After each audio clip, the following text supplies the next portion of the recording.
খ্রিস্টান ধর্মে ছোট্ট কাল থেকেই যীশু খ্রিস্টের জীবনী পড়ানো হয়। এই যে যুবক সম্প্রদায়, খ্রিস্টান ধর্মের ছেলেদের সঙ্গে মিশবেন, দেখবেন ওরা ছোট বয়সে যীশু খ্রিস্টের জীবনী বলতে পারে। শিশুকাল থেকে শেখানো হয় এদের। ইসলাম ধর্মের নবী রাসূলের জীবনী তাকে পড়া হয় খুব ছোট কাল থেকে। কিন্তু সনাতন ধর্মের পিতামাতা সনাতন পুরুষ মহাপ্রভুর জীবনী অনেক অনার্স মাস্টার্স কমপ্লিট ছেলে আছে, যদি বলি মহাপ্রভু কে ছিল তার একটু জীবনী বলো, বলতে পারে না। এটা আমাদের জন্য অনেক লজ্জাজনক বিষয়। এই যে শিক্ষিত সমাজ, আমার শিক্ষিত ছোট এবং বড় দাদা ভাই, ছোট ভাই গুলোদের বলছি, যদি মহাপ্রভু না আসতো তাহলে একটা ছেলেও স্কুলে যাওয়ার ব্যবস্থা করতে পারত না। ইতিহাস পড়ে দেখো, 150 বছর ধরে ব্রাহ্মণেরা পৃথিবীকে শাসন করেছিলেন। ব্রাহ্মণ ব্যতীত একটা নিচু জাতির ছেলে স্কুলে যেতে পারে না। ক্ষত্রিয়, বৈশ্য, শূদ্র 3 জাতির ছেলেকে স্কুলে যেতে দেয় না। কতদিন? 150 বছর। মহাপ্রভু আসলেন, মহাপ্রভু এসে নিজে ব্রাহ্মণ কুলে জন্মগ্রহণ করে আপনার আমার মতো নিচু জাতির ছেলেগুলোকে ব্রাহ্মণদের অহংকার পরিত্যাগ করে দিয়ে, মুছে ফেলে দিয়ে, আমাদের মতো নিচু জাতির ছেলেদেরকে, ক্ষত্রিয়, বৈশ্য, শূদ্র এই 3 জাতির ছেলেকে মহাপ্রভু স্কুলে পাঠানোর ব্যবস্থা করলো। তাই আজ আমরা শিক্ষিত হয়েছি। ইতিহাস করতে হবে যে তোমার ধর্মের পিতা যিনি পৃথিবীতে না আসলে এমন হরিবাসরের আয়োজন হতো না। মহাপ্রভু পৃথিবীতে না আসলে এক জায়গায় বসে ব্রাহ্মণ, ক্ষত্রিয়, বৈশ্য, শূদ্র প্রসাদ পেত না। একই জায়গায় বসে এই ব্রাহ্মণ, ক্ষত্রিয়, বৈশ্য, শূদ্র হরিনাম শুনত।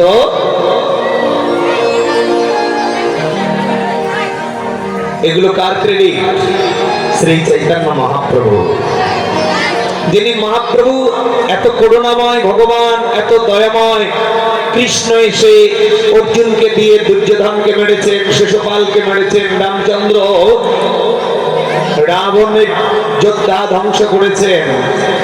কিন্তু মহাপ্রভু কলিযুগে প্রতিজ্ঞা করে এসেছেন রাধারানীর কাছে, কলিযুগের মানুষ কোটি পাপ করবে, মারব না, বরং পাপীদেরকে আগে কোলে তুলে নিয়ে হরিনাম দিয়ে উদ্ধার করব।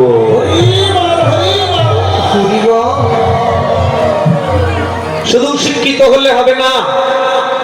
একটা মানুষকে বলছে 3 জ্ঞানে গুণান্বিত মানুষ: দেব মানুষ, মহামানুষ আর মানুষ। 3 প্রকারের মানুষের জন্ম হয়। খুব মন দিয়ে শুনবেন শিক্ষিত সমাজ, যুবক সম্প্রদায়, মায়েরা শুনবেন। এরা পোশাক খাবে, গোলমাল করবে, শাড়ি দেখাবে, কানের দুল দেখাবে। হ্যাঁ, এখন এদের চুপাতে গিয়ে 10 মিনিট 20 মিনিট চলে শেষ। একটু যুবককে শুনতে হবে, ধর্ম যতদিন পুরুষ শাসিত সমাজে যতদিন পর্যন্ত পুরুষ ধর্ম না করবে ওই জাতি এগোবে না। মেয়েরা কি যুদ্ধে যাবে? যাবে? এরা যদি ধার্মিক হয় বাড়িতে বসে করবে, যুদ্ধে যেতে পারবে? কিন্তু আপনাকে আমাকে যেতে হবে। এই জন্য যুবককে জানতে হবে, সনাতনকে চিনতে হবে, সনাতন পুরুষকে চিনতে হবে। একটা মানুষের 3টি জ্ঞান থাকলে তাকে মানুষ বলবে। কে বলছেন? মহাপ্রভু। কি কি? সাধারণ, নৈতিক, আধ্যাত্মিক। সাধারণ জ্ঞানের গুরু হলো পিতামাতা।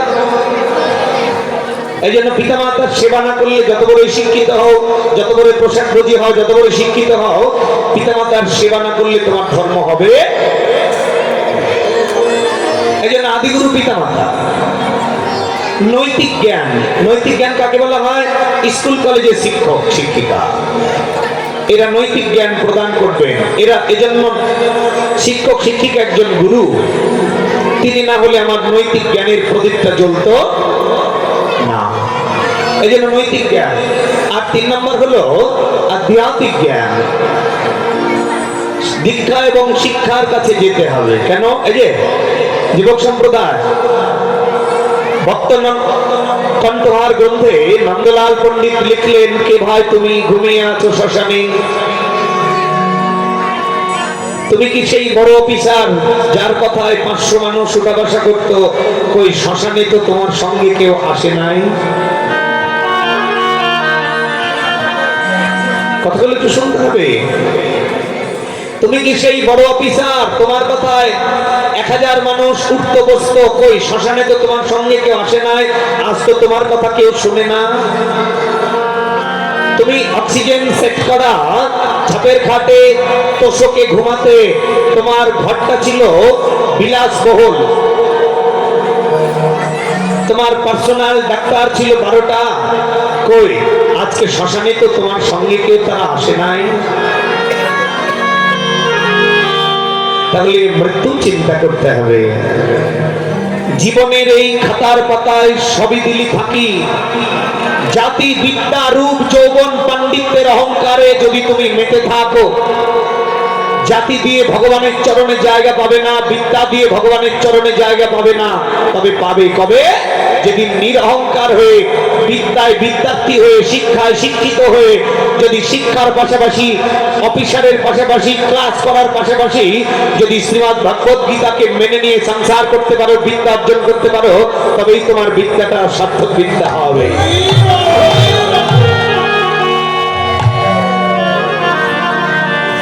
চিৎকার করে বলবে, আমি বড় অফিসার, ডাক্তার, ইঞ্জিনিয়ার, উকিল, শিক্ষক, সাংবাদিক, নেতা, জমিদার।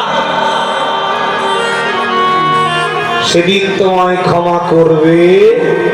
কথা বলবে, ক্ষমা করবে। পৃথিবীতে কোনো কিছুর দ্বারা ভগবান ক্ষমা করবে না। তোমার যেদিন হিসেব হবে, সেদিন তুমি কে? তোমার বালিশটা কত সুন্দর ছিল, বিছানাটা কেউ বসলে গালি দিয়েছ, বকেছ। কই শ্মশানে তো তোমাকে একটা কলসি ছাড়া কিছু দেয় নাই। কে ভাই তুমি ঘুমিয়ে আছো শ্মশানে? যাদের জন্য দিন রাত পরিশ্রম করেছো, কই তারা তো বলে নাই আমার বাবাকে কেড়ে নিলে কেন, তোমার সঙ্গে তো শ্মশানে থাকে নাই।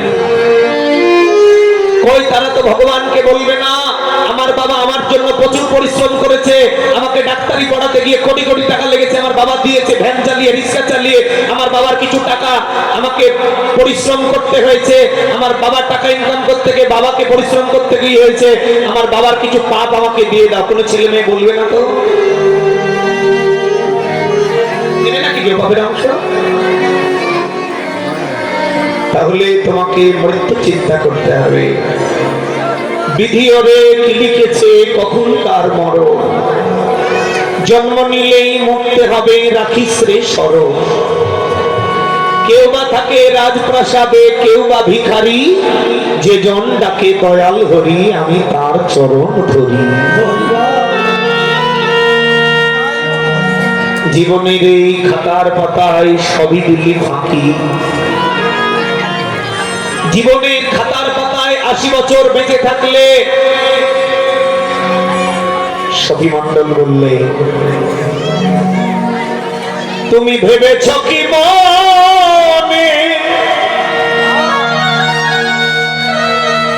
একদিন ভুবনে তুমি যাহা করে গেলে কেউ কি জানে না। তোমার বাদে বাদে আশা হবে না বন্ধু, তোমার বাদে বাদে আর আশা হবে না। কি সুন্দর কথা। তুমি যাহা করে গেলে আসিয়া হেথায়, চিত্রগুপ্ত হিসেবে কবি লিখিল খাতায়। কি সুন্দর কথা, কি তার লেখনি। তুমি যাহা করে গেলে আসিয়া হেথায়, চিত্রগুপ্ত হিসাবে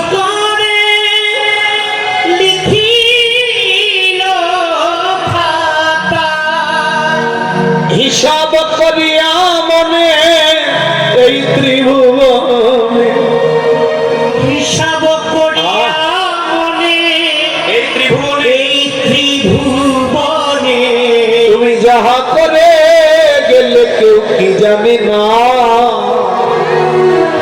তোমার বারে বারে আশা হবে না বন্ধু, তোমার বারে বারে আশা হবে না, তোমার বারে বারে আশা হবে না বন্ধু, বারে বারে আশা হবে না। তাই আজ মহাপ্রভু কলিযুগের কৃষ্ণ ভুলা গৌর ভুলা জীবকে উদ্ধার করবে বলে আমার মতো বাবাচ্ছন্ন কলিহত কামে কামন্দ অত্যাচারী দুরাচারী ব্যভিচারী যারা সংসারে মেতে আছে, যারা জাতির অহংকারে আছে, বিদ্যার অহংকারে আছে, রূপের অহংকারে আছে। এই যে মা, শিমুল ফুল দেখতে অনেক সুন্দর, কিন্তু ভগবানের সেবায় দেখতে সুন্দর হলো কিন্তু সেবায় লাগলো না। সবার উপরে ফুটলো, সুন্দর হলো দেখতে, কিন্তু ভগবত সেবায় তুমি দেখতে সুন্দর হলে, তোমার দেহটা ভালো হলো, উচ্চ কুলে জন্ম হলো, কিন্তু তোমার দেহ যদি গোবিন্দর সেবায় না লাগে তাহলে তোমার জন্মটা বৃথা হয়ে গেল।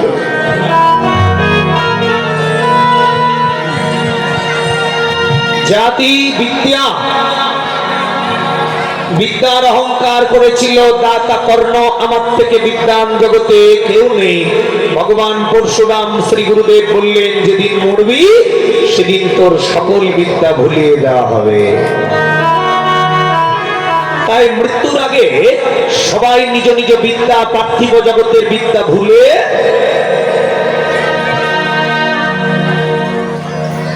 আমার এক মামা সম্পর্ক অনেক শিক্ষক ছিলেন, হেডমাস্টার। মৃত্যুর আগের দিন আমি গীতা পাঠ করতে গেছি, ফেলফাল করে তাকাচ্ছে, কানের ফুটো বন্ধ করে দিয়েছে, ভগবান চোখে দেখতে পাচ্ছে কিন্তু কথা শুনতে পাচ্ছে না। আমি চিৎকার করে বলছি, মামা আপনি আমার হরিনাম শুনতে পাচ্ছেন, আমার গীতা পাঠ শুনতে পাচ্ছেন, কোনো কথা বলছে না। তার মানে ভগবান তার মৃত্যুর আগে সারা জনম কৃষ্ণ নাম করেনি, এই জন্য মৃত্যুর আগে ভগবান তার কানের ফুটোটা বন্ধ করে দিয়েছে। মাইক দিয়ে হরিনাম করলে তাকে হরিনাম শুনতে দেবে।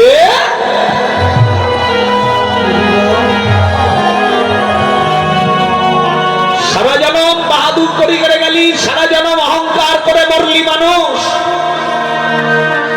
মৃত্যুর আগে তোমায় হরিনাম শুনতে দেবে না। জাতি বিদ্যা, মৃত্যুর আগের দিন সব বিদ্যা ভুলিয়ে দেওয়া হবে।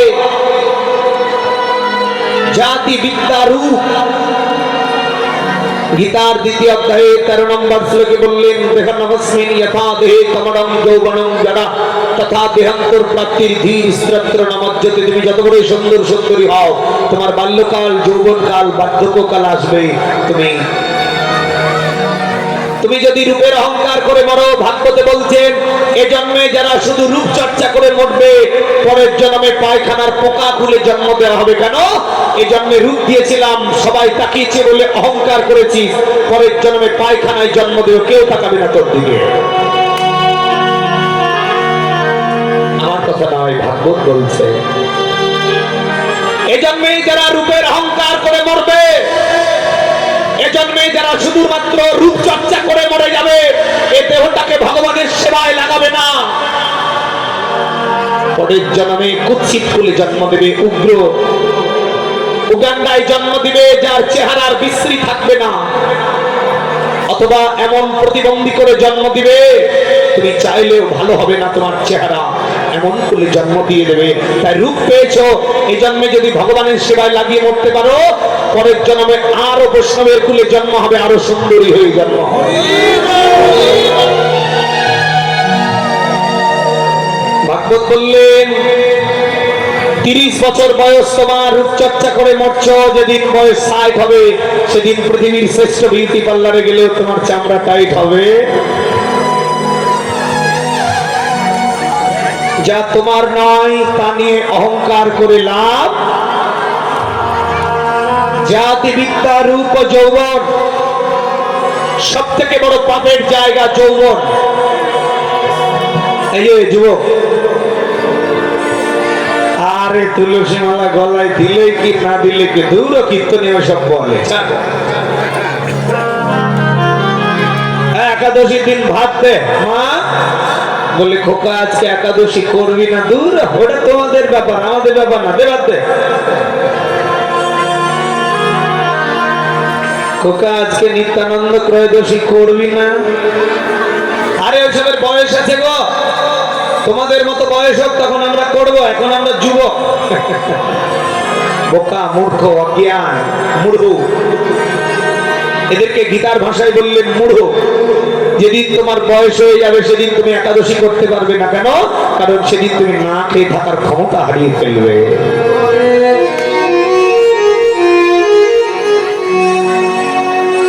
যৌবনের অহংকারে করবে না একাদশী। যৌবনের রক্তে গরম আছে, মানবে না আইন। একাদশীর দিন খাসির মাংস, সোনালী মুরগি দিয়ে ভাত খাবে।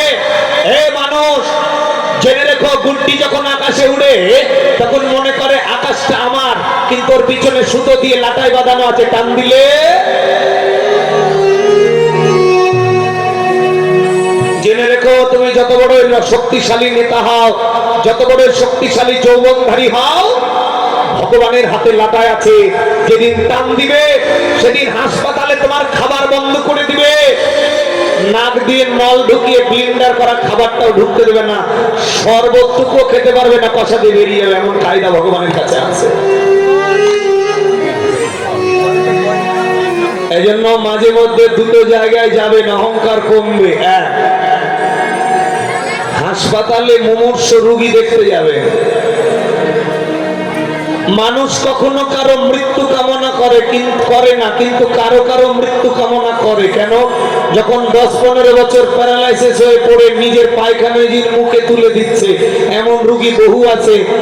বৌমা নিজের স্ত্রী পায়খানা পরিষ্কার করতে করতে ক্লান্ত হয়ে গেছে, আমাদের মন্দিরে এসে বলে, বাবা আমার স্বামীটা মরবে, এমন যজ্ঞ করা যায় না, একটু কামনা করেন যেন ওর স্বামীটা মরে যায়। এ মা, স্বামী মরার চিন্তা কেউ করে না, কিন্তু কখনো কখনো করে। কেন? পায়খানা পরিষ্কার করতে করতে যখন ক্লান্ত হয়ে যায়।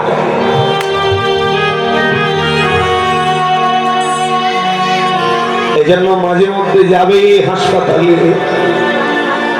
কত শক্তিশালী মানুষ কঙ্কাল হয়ে পড়ে আছে, খাবারের নালি বন্ধ করে দিয়েছে, নাক দিয়ে নল ঢুকিয়ে বসে রয়েছে।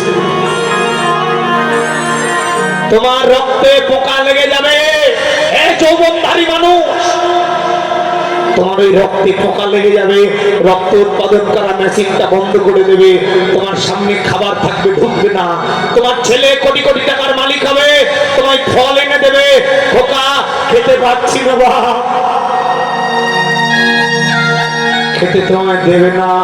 তুমি খাবার খাবে, রক্ত হবে না, খোকা এত খাচ্ছি, হাঁটতে পারছি না কেন, ক্যালসিয়াম হচ্ছে না কেন, হবে না। পৃথিবীর শ্রেষ্ঠ খাবার খাবে, ক্যালসিয়াম আর হবে না। যৌবন ফুরিয়ে গেলে জীবনের সব মূল্য শেষ। হে পৃথিবীর মানুষ, হে সংসারী অন্ধ মানুষ, হে যৌবনধারী মানুষ, রক্তের গরমে ভগবানের সঙ্গে বাহাদুরি করতে যেও না। তোমার একজন মালিক আছে, তোমার দেহের একজন মালিক রয়েছে। তুমি মস্তানি করতে যেও না, তুমি এই পৃথিবীর কেউ নয়, তুমি পৃথিবীর কেউ নয়, তুমি কিছু নিয়ে আসনি, কিছু নিয়ে যেতে পারবে না। জাতি বিদ্যা রূপ যৌবন,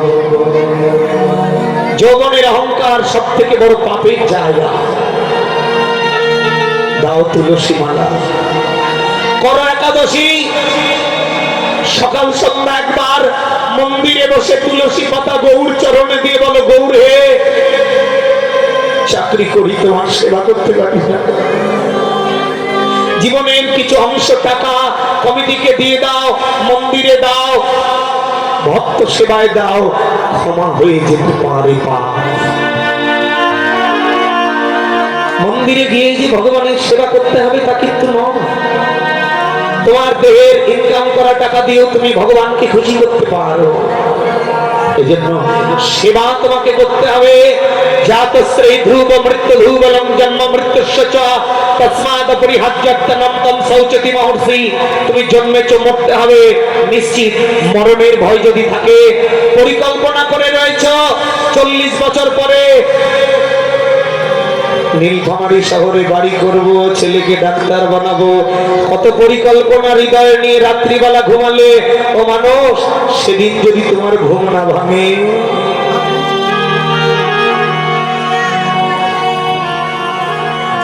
40 বছরের পরিকল্পনা করলে তুমি, সেদিন যদি তোমার ঘুম না ভাঙে,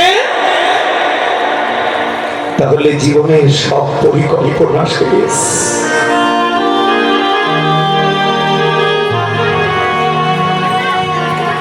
বাড়ি থেকে কলেজে বের হয়েছ, অফিসে বের হয়েছ, তুমি যদি ফিরে না আসো, এমন চিন্তা কেন তোমার হলো না মানুষ?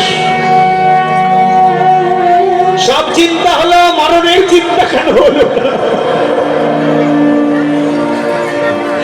তোমার পাপ আছে। কৃষ্ণ নামে যদি না হয় প্রেমের অঙ্কুর, নিশ্চয় জানবে সেই দেহে পাপ আছে প্রচুর। চৈতন্য চরিতামৃতে বলেছে, কৃষ্ণ নাম শুনে যদি তোমার অন্তর না গলে, কৃষ্ণ নাম শুনে যদি তোমার প্রেমের উদ্গম না হয়, কৃষ্ণ নাম শুনে যদি তোমার নয়নে জল না আসে, জেনে নিয়ে তোমার অনেক জন্ম বাকি আছে। আরো কতবার তোমাকে পৃথিবীর বুকে আসতে হবে।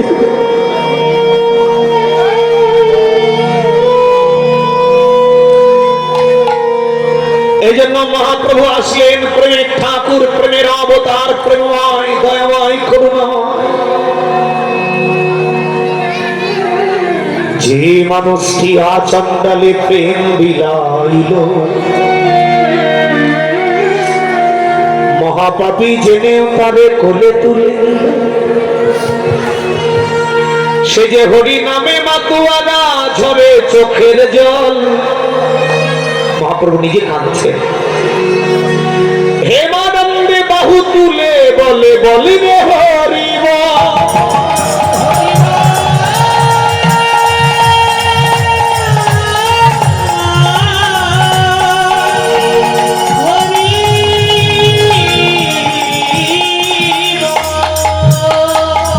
চৈতন্য চরিতামৃতে শ্রীল কবিরাজ গোস্বামীপাদ বললেন,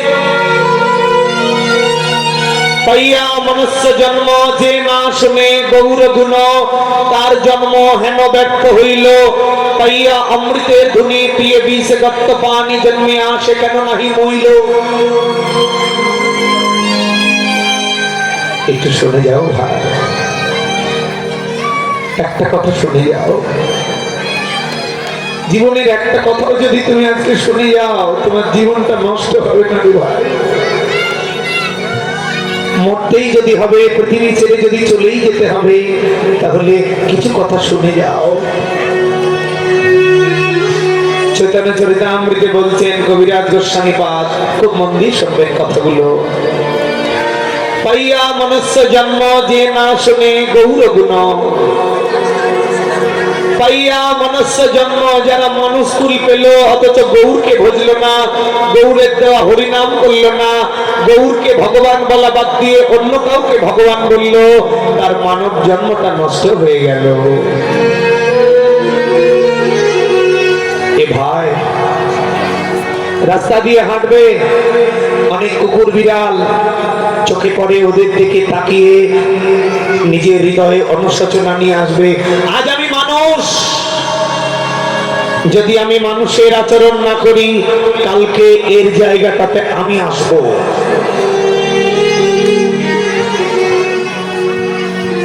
পোকামাকড়ের দিকে তাকিয়ে অনুশোচনা আসবে। কত বিষাক্ত, কত নোংরা জায়গায় থাকতে হয় পোকামাকড়কে। রাত্রে ঘুমানোর আগে ভাববে, আজ আমি বিছানায় শুয়ে আছি, আমার কুকুরটা ছায়ের পালাতে আছে, পোকামাকড় গুলো পায়খানা আছে, আমি যদি মানুষের আচরণ করে না মরি, পরের জন্মে আমাকে ওখানে থাকতে হবে। সত্য কথা শুনে যাও। পাইয়া মনুষ্য জন্ম যে না শুনে গৌর গুণ, তার জন্ম হেন ব্যক্ত হইল।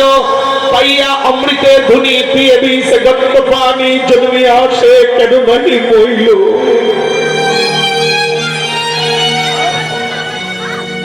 বলছেন, কোন মন দিয়ে শুনবেন কথাটি, পরক্ষণে বলছেন, পাইয়া অমৃতের ধুনি, যারা হরি নাম পেল, বৈষ্ণবের সেবা পেল, সত্য যুগে ধ্যান তপস্যা, ত্রেতায় যাগযজ্ঞ, দাপরে পূজা অর্চনা, কলিতে শুধু হরি নাম আর বৈষ্ণবের সেবনা, শুধু হরি নাম আর বৈষ্ণবের সেবা করে তুমি গৌর চরণ পাবে। এত সহজ ধর্ম পৃথিবীতে আর কখনো দেয় নাই গো। হরিনামে এত শক্তি, এত ক্ষমতা। চেত দর্পণ মার্জনং ভব মহাদবাগ্নি নিপপনং। তোমার মন রূপী আয়নাটা পরিষ্কার হবে, সংসারের দুঃখ দূর হবে। শ্রেয়কৈরব চন্দ্রিকা বিতরণং পদ্ম, তোমার হৃদয় পদ্ম ফুলটা প্রস্ফুটিত হবে। বিদ্যাবধূ জীবনং, নারীরা প্রকৃত চরিত্রবান হবে হরিনাম করে। আনন্দম মূর্তিবর্ধনং, প্রতিপদে পদে আনন্দ পাবে। পূর্ণামৃত স্বাদনং, পূর্ণামৃতের স্বাদ পাবে। সর্বাত্মা স্নাপনং পরম বিজয়তে শ্রীকৃষ্ণ সংকীর্তন। হে পৃথিবীর মানুষ, কলিযুগে শুধু হরিনাম করে ভগবানকে লাভ করা যায়। শুধু বৈষ্ণবের সেবা করে ভগবানকে লাভ করতে পারবে। এই পৃথিবীর মানুষ, হরিনাম করো, বিফলে দিও না। বলছে যারা হরি নাম পেল, গৌর পেল, বৈষ্ণবের সেবা পেল, কিন্তু এগুলো করলো না, এদের জন্ম 10 বছরের মধ্যে মরে গেলে ভালো হতো, অথবা মাতৃগর্ভে মরে যাওয়াই ভালো ছিল।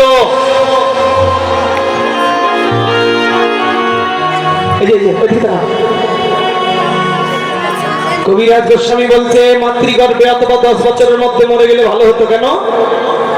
যৌবনে যত পাপ করলে পাপের ক্ষমা হবে না, আবার আসতে হবে। কিন্তু যৌবন আসার আগে 10 বছরের মধ্যে যদি মরে যায়, বা মায়ের গর্ভে যদি কোনো শিশু মরে যায়, তাহলে আগের জন্মের যা পাপ ছিল ক্ষমা করে দিল।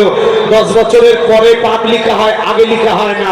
তাই 10 বছরের মধ্যে বা গর্ভে যারা মারা যাবে, এরা সরাসরি ভগবানের চরণে চলে যায়। হরি বল, হরি বল, হরি বল। এই জন্য কবিরাজ গোস্বামী বলেছেন, যারা যৌবন পেয়েও হরি নাম করল না, তাদের কেন মাতৃগর্ভে মরণ হয়ে গেল না?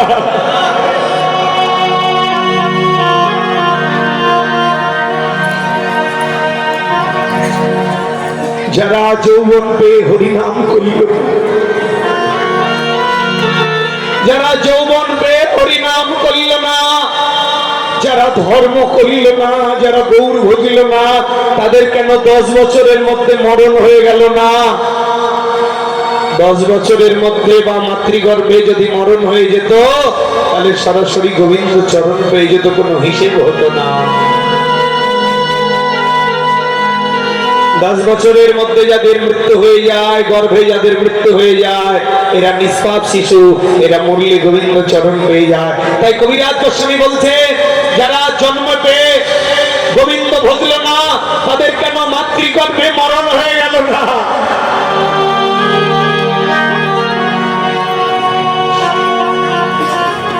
গীতার 18 অধ্যায় 66 নম্বর শ্লোকে বললেন, সর্বধর্মাং পরিত্যাজ্যং মামেকং শরণং ব্রজ, অহং তং সর্বপাপেভ্যো মোক্ষয়িষ্যামি মা শুচি। তুমি তোমার সংসারে ধর্মগুলো করো, কিন্তু তাতে আসক্তি হয়েও না। আসক্তি হয়ে গেলে তোমার জীবন নষ্ট হয়ে যাবে। সংসার করো, কিন্তু সংসারের মোহে পড়ো না। সকলে একটা কথা বলেছে, খুব গুরুত্বপূর্ণ কথা। পৃথিবীর সব গাছের পাতা জলে রাখলে পচে যায়, কিন্তু পদ্ম পাতা জলে বসবাস করে, পচে না।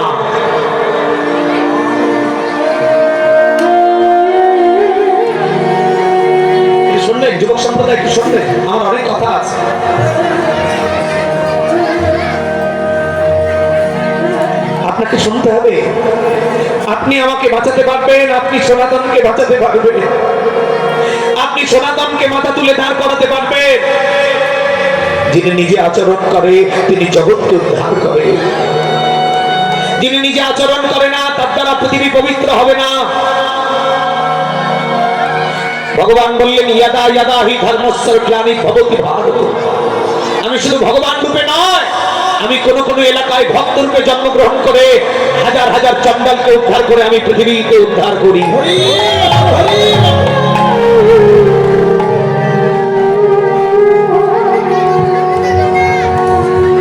এজন্য হে পৃথিবীর মানুষ জেনে রেখো, শুনে যাও, একটু শুনে যাও।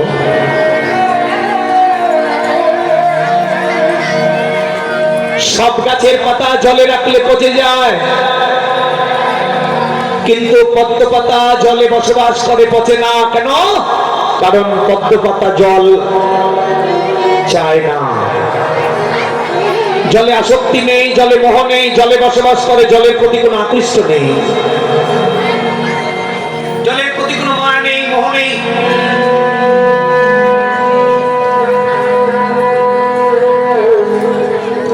বিষয়ের চিন্তা করতে করতে আসক্তি জন্মে, আসক্তি থেকে কামনা, কামনা থেকে ক্রোধ, ক্রোধ বাধাপ্রাপ্ত হলে কামনা তৈরি হয়, ক্রোধোদ্ভবতি সম্ম, কামনা থেকে মোহ তৈরি হয়, ক্রোধোদ্ভবতি সম্ম, সম্ম স্থিতি বিভ্রম, স্থিতি বিভ্রম হয়, স্থিতি বিভ্রম বুদ্ধিনাশ, বুদ্ধিনাশ প্রণশ্যতি।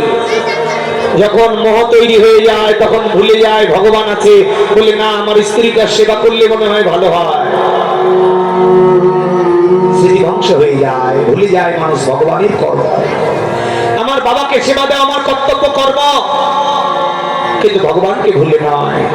আমার স্ত্রী যা চাইবে তাই দেওয়া কর্তব্য কর্ম, কিন্তু ভগবানকে ভুলে নয়। বলে যারা ভগবানকে ভুলে ভুলতে মেতে আছে তারা আসক্তিতে মেতে আছে।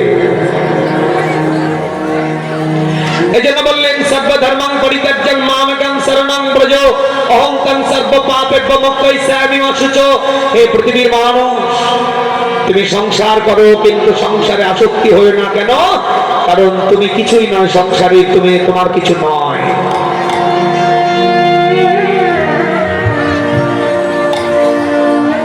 গীতার 8 নম্বর অধ্যায়ে 16 নম্বর শ্লোকে বললেন ব্রহ্ম ভুবনাল লক্ষ পুনরাবৃত্তি নর্জেন মাম পত্যত কন্দিয় পুনর্জন্ম ন বিদ্যাতে। যদি কেউ মনে করে, একজন প্রশ্ন করেছিলেন আমাকে, বাবা নরোত্তম দাদা, আমি আমার ছেলে মেয়েকে সেবা করলাম, পিতা মাতার সেবা করলাম, গরিব দুঃখী সেবা করলাম, আমি ভগবানের সেবা করলাম না, তাতে আমার কোনো লাভ হবে না? ভগবান বললেন তুমি সর্বোচ্চ স্বর্গে যাবা, ভগবানের চরণ পাবা। পৃথিবীর মঙ্গল কর্ম করে যদি কেউ মরে যায় তাহলে স্বর্গে যায়। গীতার 8 নম্বর অধ্যায়ের 16 নম্বর শ্লোকে বললেন ব্রহ্ম ভুবনাল লক্ষ পুনরাবৃত্তি নর্জেন। ব্রহ্মলোক থেকে পৃথিবী পর্যন্ত যতগুলো জায়গা আছে সব জায়গায় ক্ষণস্থায়ী সবার জন্ম হবে, কিন্তু মাম পেত্যত কন্তীয়, যারা সংসারের পাশাপাশি মাম পেত্যত, যারা আমার উপাসনা করে, পুনর্জন্ম ন বিদ্যাতে, যারা আমার চরণ পায়, সংসার করার পাশাপাশি আমার চরণ ভজে, আমার চরণ যদি পেয়ে যায় তাহলে আর কোনোবার জন্ম হবে না।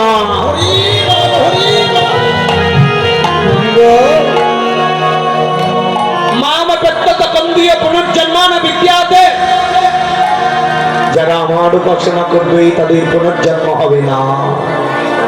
এই পৃথিবীর মানুষ, ওরে মন কথা শোন, নিদ্রায় আছো মগন, আর কত ঘুমাবে বলো, ঘুমে ঘুমে জন্ম গেল, মানব জন্ম হলো বিফল। তাই মহাপ্রভু কলিযুগের মানুষকে ডেকে ডেকে বললেন, ও মানুষ, একবার আই, ফিরে আই, বেলা চলে যায়, কবে কখন আধারে ঘিরিবে তোরে, ওরে থাকিতে বেলা করিস না হেলা, যেতে হবে ভব পারে, 84 পর পেয়েছ মানব, রিপুবাসে কেন হলি রে দানব, ভোগ বিলাসে কাটালি জনম, আগুন দিলি সুখের ঘরে।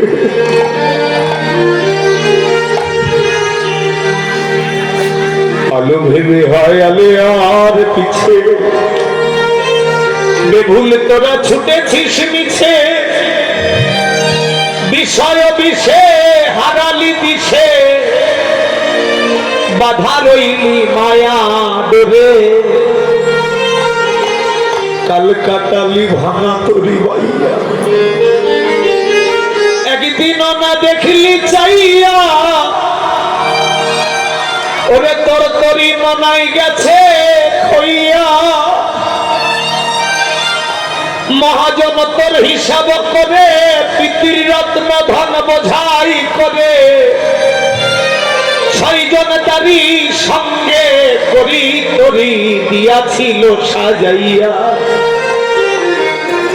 কিন্তু পুত্র পরিবার কেউ কি তোমারও কেন আছো তাদেরই তরে,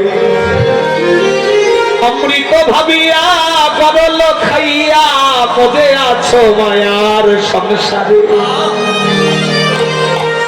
যেমন মাকালের ফল ওরে দেখিতে সুন্দর, ভাঙিলে ভিতর কালো, তেমনি সংসারের সকলই অসার, তুমি মিছে ভেবেছ ভালো। সংসারে সার করো গোবিন্দ সুন্দর, এ পৃথিবীর মানুষ। যেদিন তোমার মৃত্যু হবে, যমদূত দুয়ারে বসে ভব নদীর কিনারায় কাঁদবে, সেদিন তোমায় কে পার করবে রে। তাই এই মানব জনম হেলাই কাটায় না, কবে জানি আধার তোমাকে এসে ঘিরবে, সেদিন তুমি আলোর মুখ দেখবে না। তাই মানব জনম যদি ধন্য করিতে চাও, আর মায়ার ঘুমে ঘুমিয়ে না থেকে সংসার করো মাতুয়ারা না থেকে, একেবারে বদনে নয়নের জলে এ বদনে কৃষ্ণ নাম করয়া।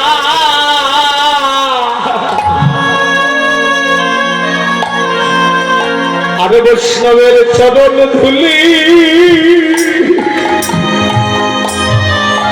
একবার অঙ্গে মাখো।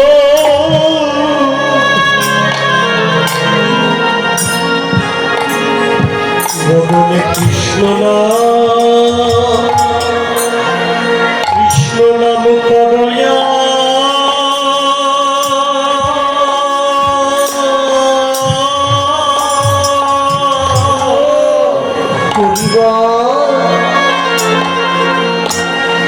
বৈষ্ণব চরণ ধুলি অঙ্গে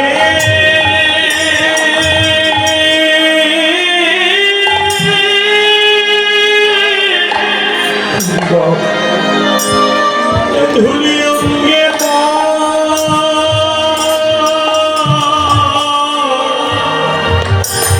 একবার অঙ্গে বাখো।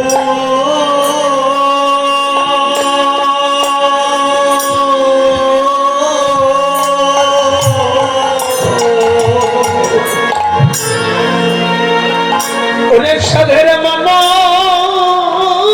জন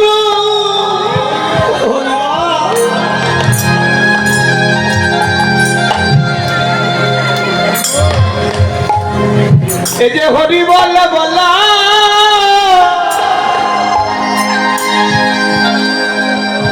কৃষ্ণ বলা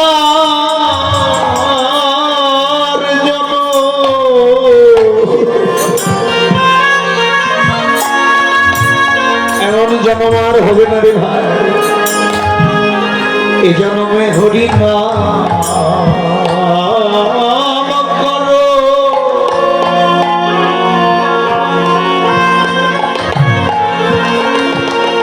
ওরে হরি নাম করো।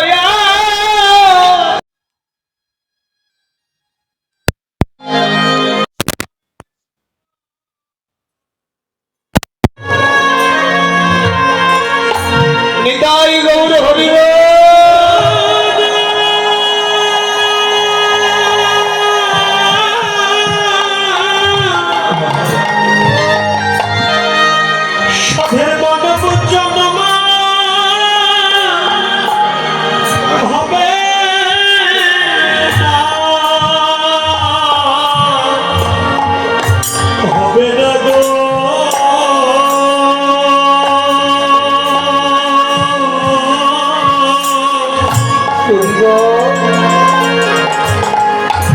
জনমে হরিনা পবয়া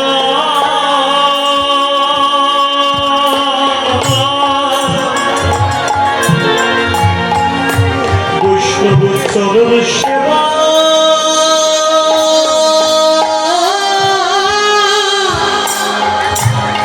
চরণ সেবা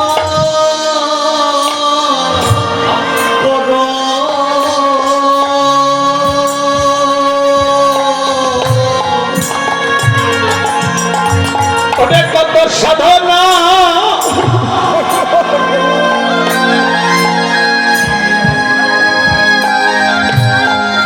সাধনার ফলে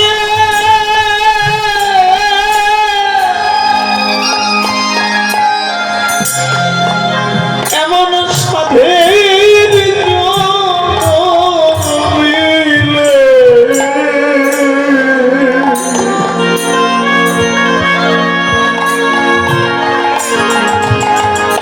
এ জন্মে হরি নাম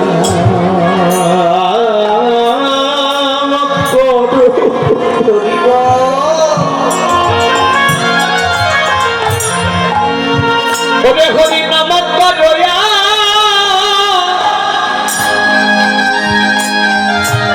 বৈষ্ণবের চরণ সেবা করো কত সাধনা নিতাই গৌর হরিব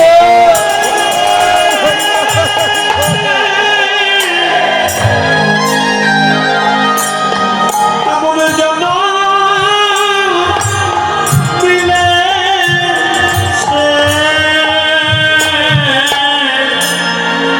সে গো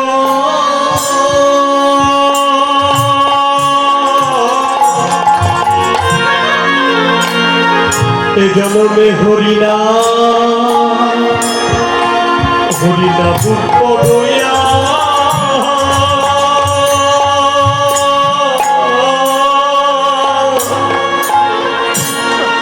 বৈষ্ণব চরণ সেবা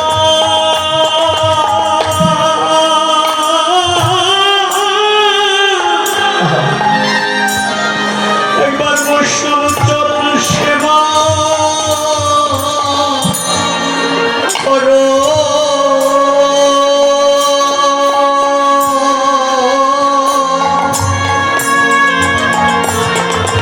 ওরে এমন জানো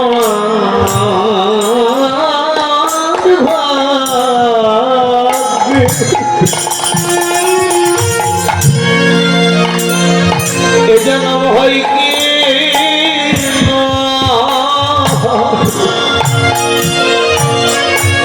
চরণ ধুলি মেখে জন ধন্য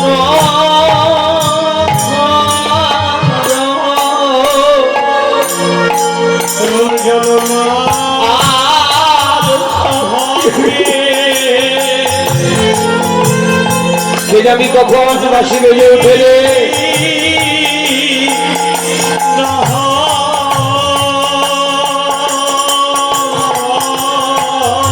ভুলি রেখে জন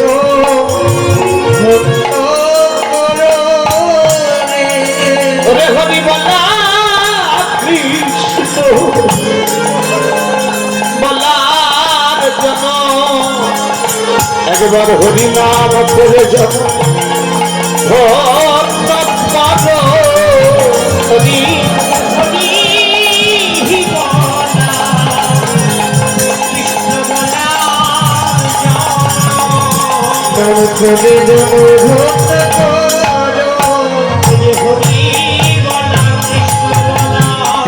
হরি করে জন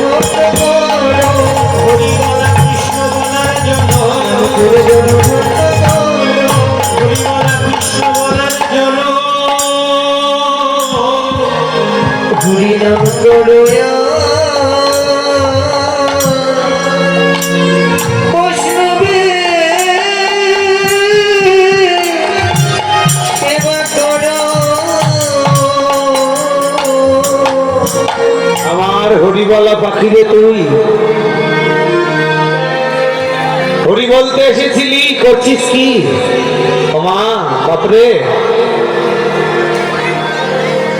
এ পৃথিবীতে মানুষের জন্ম হয় তিন প্রকারের: দেব মানুষ, মহামানুষ আর মানুষ। অনেক দেবতা কলিযুগে মানুষ কুলে জন্মে আছে রে বা।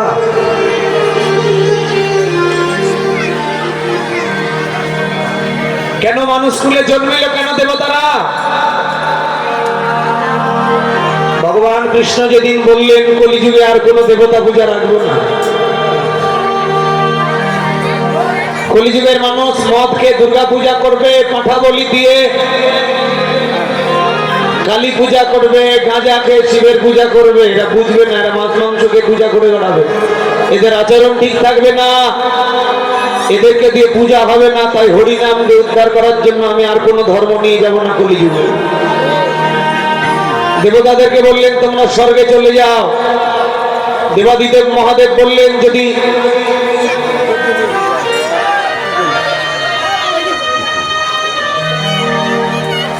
দেবাদিদেব মহাদেব বললেন যদি আমি স্বর্গে চলে যাই আমরা, তাহলে কলিযুগের মানুষ শুধু হরিনাম দিয়ে উদ্ধার করবে? বললেন হ্যাঁ, শুধু হরিনাম দিয়ে উদ্ধার করবে।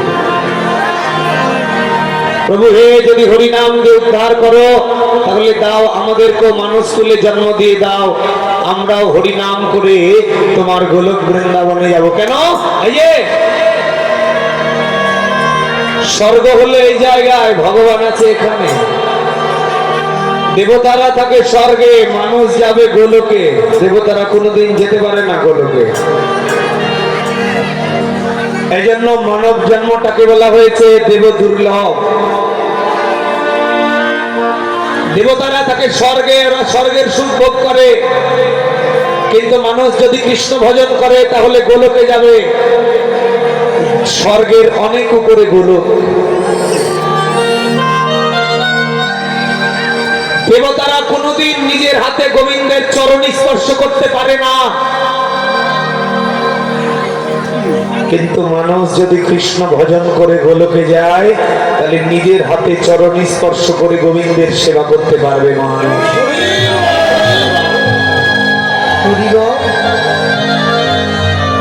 এজন্য দেবতা দেবাদিদেব মহাদেব বাবা ভোলানাথ শিব কলিযুগে এলো অদ্বৈত আচার্য রূপে। অস্বীকার করো, মিথ্যে কথা বলো। দেবী দুর্গা এলো নবদ্বীপে অদ্বৈত ধরণী সীতা ঠাকুরানী হয়ে। অস্বীকার করো। নারদ মুনি হলেন শ্রীবাস, রাধা শক্তি গদাধর। বৃন্দাবনে যদি কখনো যান, জঙ্গলে বসে বসে, কেদারনাথ বদ্রীনাথে যদি কোনো দিন যান, দেখবেন পাহাড়ের উপরে বসে বসে মালা জপ করছে, ধ্যান করছে, জপ করছে। মন্দিরে জিজ্ঞেস করলাম ওরা খায় না? বললেন 15 দিন, 20 দিন, 25 দিন পর পর খায়।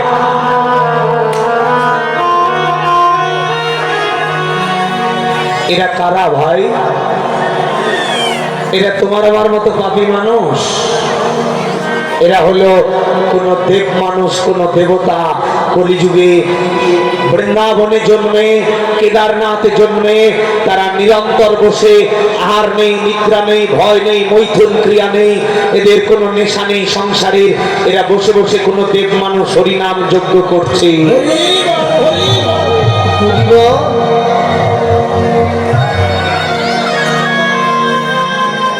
মহামানুষ কারা? যারা কলিযুগে গুরু রূপে জন্মেছে তারা মহামানুষ।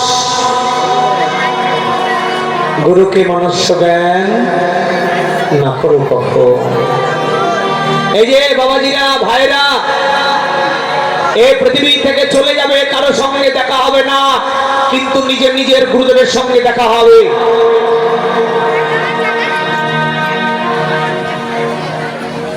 গুরুজি ভবপারীর কান্দারি, ইহকালে গুরু প্রেম দাতা, পরকালে উদ্ধার কর্তা। গুরুদেবের সঙ্গে ভবনদীর কিনারে জায়গায় দেখা হবে যে সমস্ত শিষ্যগুলো গুরুদেবের কথা শুনে হরিনাম করেছে, জপ করেছে, একাদশী করেছে, ওই সমস্ত শিষ্যকে গুরুদেব নিজের হাতে ভবনদী পার করবে। আর যারা গুরুদেবের কথা শুনেনি, গুরুদেব তাকে যমদূতের হাতে তুলে দিয়ে 28টা নরকের যন্ত্রণা ভোগ করিয়ে আবার পৃথিবীতে কীট পতঙ্গ 84 কুলে জন্মগ্রহণ।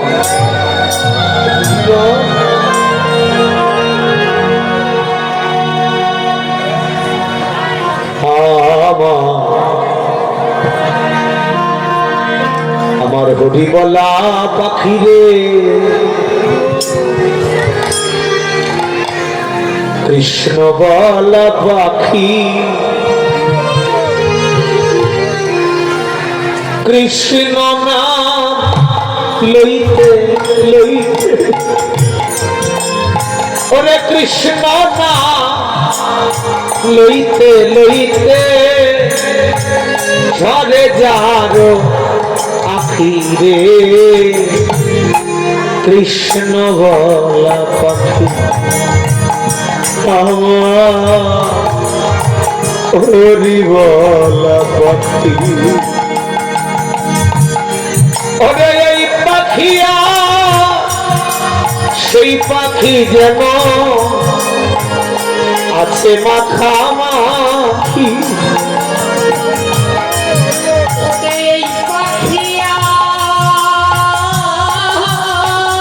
জীবাত্মা পরমাত্মা একই রে, তারই অংশ। আমার মনে বলে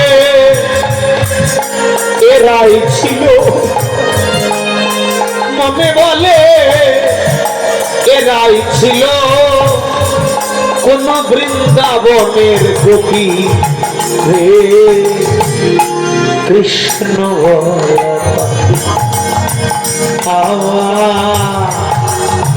হরি বলা পাখি। আর বললে সদয়েরই দয়ে যারা কৃষ্ণ গুণ গায়, নিত্যের দেশে থাকে তারাই কৃষ্ণ প্রাপ্তি হয়।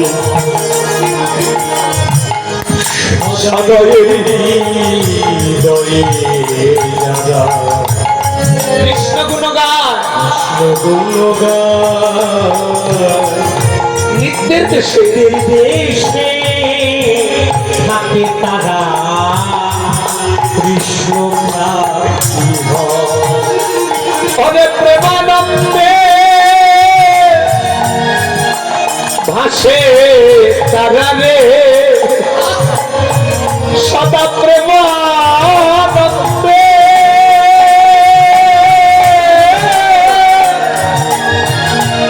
ওরে ভাসে তারা রে, আবার এমন বধূ কৃষ্ণ নামে, আমার এমন বধূ কৃষ্ণ নামে ঝরে যারো আখি রে, কৃষ্ণ বলা পাখি আমার হরি বলা পাখি। আর বললে ভক্ত সঙ্গ করলে পারে কৃষ্ণ সঙ্গ হয়, কেননা ভক্তের মাঝেই বিরাজ করে আমার কৃষ্ণ শ্যামরাই। ভক্ত সঙ্গ করলে পারে কৃষ্ণ সঙ্গ হয়, কেননা ভক্তের মাঝে বিরাজ করে আমার কৃষ্ণ শ্যামরাই। এতদিনে বুঝলাম আমি রে, ওরে দয়া এতদিনে বুঝলাম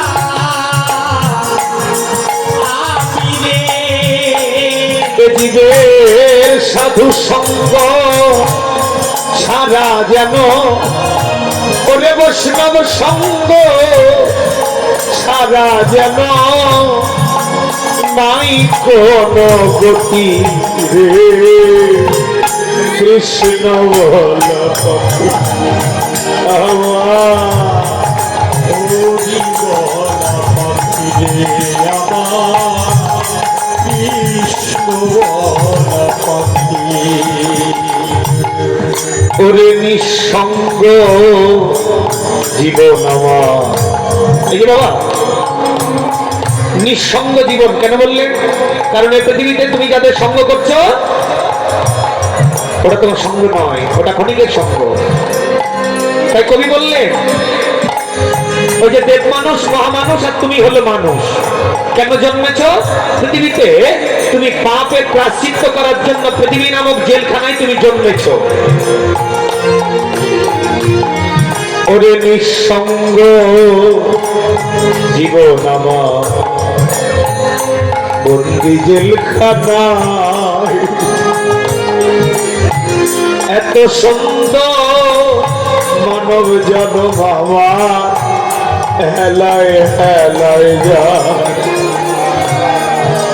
নিঃসঙ্গ জীবন আমার বন্দি জেলখানায় বন্দি জেলখানা এত সুন্দর মানব জীবন এত সুন্দর মানব জনমানব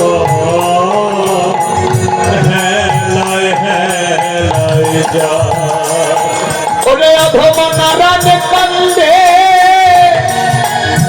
জ্ঞান হারাইয়া রে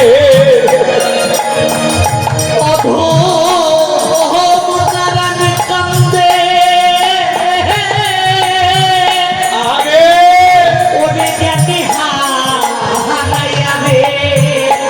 ওরে আমি অধমা নারদ কান্দে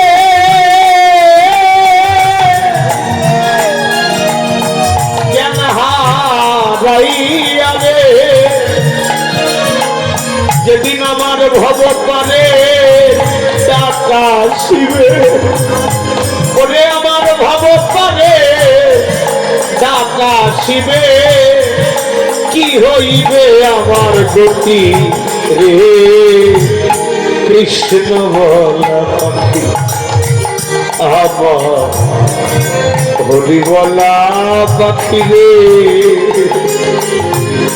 তুই আমার কৃষ্ণ বলা পাখি আমার কৃষ্ণ না লইতে লইতে ওরে কৃষ্ণ না লইতে লইতে ঝরে যারো আখি রে কৃষ্ণ বলা পাখি আমার হরি বলা পাখি ওরে এই পাখি আর সেই পাখি যেন আছে মাখামাখি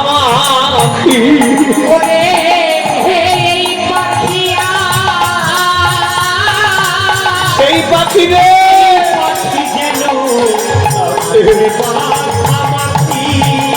আমার মনে বলে ওরাই ছিল আমার মনে বলে এরাই ছিল বৃন্দাবনের গোপী রে